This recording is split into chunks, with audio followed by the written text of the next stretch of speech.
This New Year holiday is especially unforgettable for me. Me and my friends organized a store during our annual market at Victoria Park, which also in Chinese means in Siu. Well, we sold soft toys of chicken, obviously because this year is the year of the rooster. At first, I thought we were doomed. Who the hell would buy soft toys nowadays, right? But as the week-long event progressed, we changed our thoughts. Our sales actually did quite good, and kids loved our toys. But I just don't quite understand how cute the toys are. I mean, yeah, thanks to them, we're able to make a profit, and actually quite a profit. But I just don't understand how appealing these toys are. Pretty much all children love to write stories, have fantastic imaginations, enjoy getting messy. And those of you with younger siblings will know what I'm talking about. But most annoyingly, they like to draw random things on the floor and call it painting. Inventing characters of their own imagination, for example, a common imaginary friend who goes to toilet, eats and sleeps with them. And building things that we often don't even understand what they are. This stream of creativity is mind-baffling. Why don't we carry this natural capacity as we grow up? Why would nature intend us to lose these gifts? Well, I still remember when I was small, I used some waste papers, and actually most of the time newspapers, to wrap and to create some balls and shapes, and of course they didn't look that artistic back then. Well, actually, it's just like this.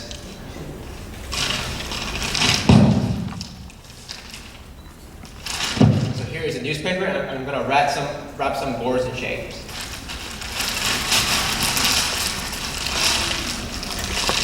And yes, it doesn't make sense, right? But I made different shapes and imagined them as spaceships and Superman and Transformers, and I loved it a lot, and I literally improvised a play with all these toys, so-called toys. Superman saving the Earth from alien invasion, etc. Now, when I think back, I probably talked gibberish, and the scene is probably like a boy playing with rubbish. Yet it's amazing, isn't it? I can see beyond these trashes, and what I saw in my eyes was an infinite source of fun. This gift of creativity and imagination, the ability to think beyond the constraints of reality, is often observed in children. In fact, it may even be one of your best childhood memories. But where is that stream of creativity now?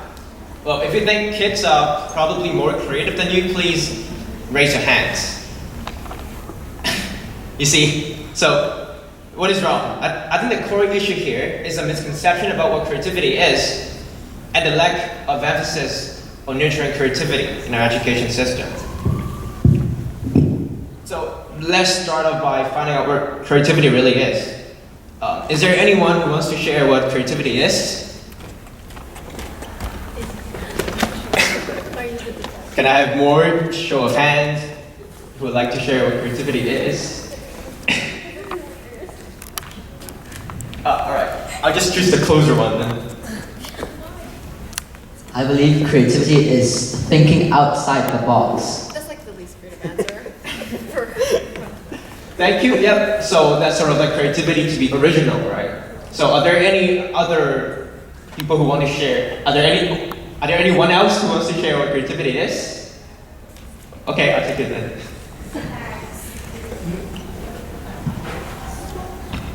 I think more than thinking outside the box, creativity is the process of cultivating your imagination and creating something and realizing it that will not only benefit you as a person and let you develop, but will also let other people learn from it and help them live their lives better in general. That's true. I mean, that's the exact significance of what creativity is, and that is also why we really need creativity in a society. So allow me to summarize what you guys have just said. I think there are three important components of creativity: originality, boldness, and flexibility. Well, first of all, creativity is originality. It is highly unique to you that no other person on earth will be able to formulate and present the idea in the exact same way as you do. Every one of us is different. I'm an ethnic Chinese. I was raised in Hong Kong. I grew up in a supportive environment. To be original is to be self-determined. It gives a voice to your own thoughts, let it be writing a new song, painting, or crafting a detective story. And I think one of the ways to be original is to be curious first. I'm an active member of the Model United Nations community. Model UN is a unique academic simulation of the actual United Nations. I believe it is actually quite popular here in Renaissance College, and some of you have even joined one of the conferences. In the past years, I traveled abroad to co-chair at high school and college level conferences. I have been to a few in China, and what surprises me is the scale of conferences they're able to organize. Their local MUN community is also quite developed, and there's a number of conferences every month. What really strikes me is the comparison that I draw to Hong Kong. Well, for those MUNers, you know what I mean. There are just a few major conferences in Hong Kong, and even a countable number of high school conferences. As an international city, Hong Kong is supposed to have a vibrant MUN circuit as well, right? So what is wrong? I became increasingly curious in MUN itself, and was determined to make MUN great again in Hong Kong. Well, my curiosity led me to do research in how conferences are organized overseas. I soon discovered of a new procedure called UN for MUN, which is officially supported by United Nations affiliate organization, WFUNA, and it has been implemented in the most legit MUN in the world, WMUN, which is hosted in the United Nations New York headquarters. For those of you who have not joined MUN before, procedures are what we often call parliamentary procedures. So there are like rules in the debating competitions. So there are a number of procedures in MUN, and the European style one differs from the American one quite greatly. And I decided to bring this procedure to Hong Kong in one of the conferences I organized. And I didn't want to simply follow what others did. I wanted to fuse this with a Hong Kong style. So my team and I spent nights together to rewrite procedures. At the end, what we got is a whole new procedure tailor-made to Hong Kong conferences. My curiosity thus leads me to originality. I mean, yeah, I didn't create a procedure in the first place, but at least it's original in Hong Kong, right? But although eventually, due to other reasons, my team and I were unable to pull this conference off, it was an invaluable experience of failure, which brings me to the next point. Second of all, creativity is all about taking risks. The saying goes, the man who doesn't make mistakes isn't likely to make anything. It is so true, especially when it comes to creativity. Without taking risks, I don't think I will be able to know the new procedure, let alone redesigning it to fit local conferences. Another example, post-it notes were conceptualized from bad glue formula. And sometimes mistakes lead to better ideas. Creativity is often blocked by the fear of making mistakes or even more scary, of being wrong. What we must realize is that in the exploration and development of ideas, risk-taking and experimentation are crucial. I would like to use an example of solving a super hard mathematical problem. Yes, for most of the time, there exists a standard solution, but let's say you're taking an examination and you come across a problem that you've never faced before. What would you do? For me, I will try out every single way to work it out. It is taking risk and it is a waste of time. But the more you think about it, the more you understand it, and the next time when you experiment your own method, you won't make the same mistakes again. Lastly, creativity is about flexibility and the adapted environment. If you have an idea but you don't act on it, you're imaginative but you're not creative. Everyone wants to kill at 8, but if you just sit on a couch and watch Big Bang Theory, it is not going to come true unless you act upon it. Refer to a time where you think really, really hard for something. Why did you think really, really hard? What's that for? There must be a problem and you will think of a solution, right? You see, the goal of creativity is to provide a solution. And you have to be realistic in solving a problem. We have to think outside the box, that's true, we also have to realize our limits. Still remember my aspiration of turning Hong Kong into a major city hosting international conferences? I actually thought and fought for it. I once imagined hosting an expo, and I actually got the idea from an expo I co-chaired in Beijing years ago. It is a sort of mega-sized event and a collection of conferences going on simultaneously with thousands of participants. So the sub-conferences would include, for example, Oxford MUN, U-Chicago MUN, and Ivy League MUN, which ironically is run by UPenn, not all the other Ivies. I imagined a lot, I actually got the guts to try to pull it off. Our team and I pitched the idea, we met with potential sponsors and co-organizers, we drafted plans and backup plans, but it just fell short of our expectations. At the end, we believed that Hong Kong would not be able to accommodate a conference with such a massive scale. We turned to something else instead. My team and I then worked with college students to bid an annual traveling conference. At the end, we got the hosting right, and it is an event of about 500 in size. It's definitely not as grand as I originally intended. We live with it, because we know to achieve something big, we have to start small. True creativity is not fancy imagination. It is sustainable insight that can be developed to the full. Well, I know you're going to complain. Is that even creativity? Isn't creativity supposed to be something related to drawing, building Legos, and just getting messed up? Exactly, now it's a perfect chance for me to clarify what creativity is not. Creativity is not about some special activities. People usually associate creativity with arts, and more specifically, expressive arts only. I'm a great advocate of the arts, but I think creativity should be about everything that we do. In science, technology, engineering, and mathematics, or as we usually call them, STEM subjects, we need creativity as well. How can we not have creativity when attempting to build a bridge across rivers? How do you know which data model to use for memory storage? And how do we build algorithms to enable big data analysis? Creativity in STEM is manifested in so many aspects of our daily life that we've often taken it for granted.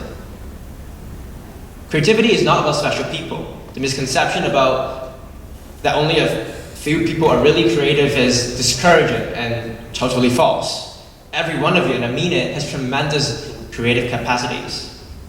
All children are creative, but why? As we grow up, some are more creative than the others. It is definitely not the problem of nature, but the problem of nurture. Now, that leads to another question. Where does creativity come from then? Is creativity teachable? And if so, how? I think there are two ways that our education system can teach creativity. We need divergent thinking and collaboration to achieve stimulation of students' mind. To help stimulate imagination is to encourage divergent thinking through questioning. Effective questions in this instance are those that are critical and open. They don't only have one answer. Many times, students become bored or frustrated, which results in a loss of imagination. I was a debater years ago, and actually I think I've seen some of you in tournaments before, probably even faced against you. And one of the key skills debaters learn is effective brainstorming. By that, I mean we often ask questions about the motion at hand, and we think beyond what conventions require us to do. And that is also the joy of it. I always hate using cliched arguments of debate because it is just boring for the opponents, for the audience, and even more for the judges. And most original thinking comes through collaboration and through stimulation of other people's ideas. No one lives in a vacuum. Even people who live in their own, like the solitary poets or the solo inventors in their own garages, they draw references from the cultures that they're part of, and from the influence of others people's minds and achievements. The greatest scientific breakthroughs have almost always come through some form of fierce collaboration between people with a shared goal, with very different ways of thinking. In sum, I think that we do not force creativity, we foster creativity. I concede that in this increasingly standardized world, creativity is hard to be valued.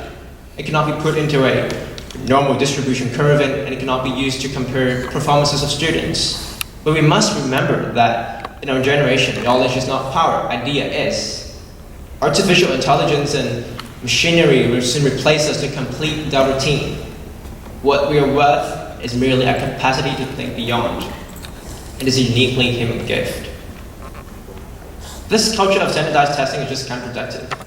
Looking back at the lessons we've had, we always find lessons taught by some passionate teachers interesting and reinvigorating. And when we are given chance to find what we like, we tend to get better at everything because our confidence is up and attitude is different. Now, we're systematically alienating people from their own talents and even the process of education. Wouldn't it be nice if we all did something we liked? It is a fundamental human truth that people perform better when they're in touch with the things that inspire them. For some people it is singing, for some it is dancing, for some it's playing guitar. What's wrong with it? We have a huge problem at the moment. Education is increasingly dominated by this culture of competition and testing, a particular narrow measure of intelligence. To such an extent that it is stiffening some of the basic processes that creative achievements depend on. Look at Thomas Edison. He had over 1,000 patents in the United States, but his real talent was mobilizing and coordinating with other people. He had teams of cross-disciplinary groups working with him that had clear objectives and tight deadlines and managed to work collaboratively with a shared goal in mind. So there's no doubt in my mind that collaboration, diversity, and exchange of ideas are at the heart of fostering creativity. An education that focuses on individual enunciation is bound to frustrate some of those opportunities that creativity offers us. An education that focuses on individual is an education that makes kids hate going to school and would rather throw all the books in the toilet. Now, I would like to challenge you to be proud of whatever silly things you've done when you were young. One day you will cherish that memory and wonder at your capacity of imagination. I'm proud of the fact that I wrapped newspapers into toys and used them for my imaginary epic battles. We are born with creativity, and it is a pity that we do not use it wisely. Imagine what we can be if we fully utilize our creativity. And that is the future that we're fighting for. Albert Einstein once said, "Creativity is contagious. Pass it on." Together, our generation can accomplish many things that our predecessors cannot have done. And that's the goal of our education. And that's what our generation is different from the previous one. We create something of our own with our bare hands, teamwork, and creative minds. Thank you very much.